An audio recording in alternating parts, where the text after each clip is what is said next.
Как? Это наше прошлое. Об этом не надо забывать. Кто забывает прошлое, тот не имеет будущего. Как?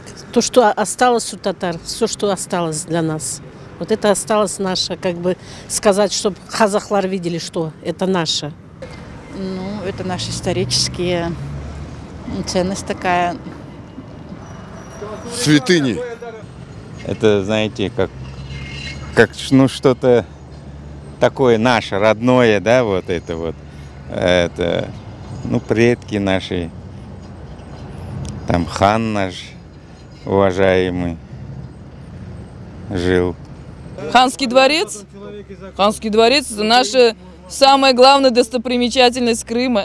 Это наши корни, это наше осознание наших древних корней, что мы не просто какая-то там кучка, какой-то этнос такой мимо проходящий в истории. Это очень серьезное образование.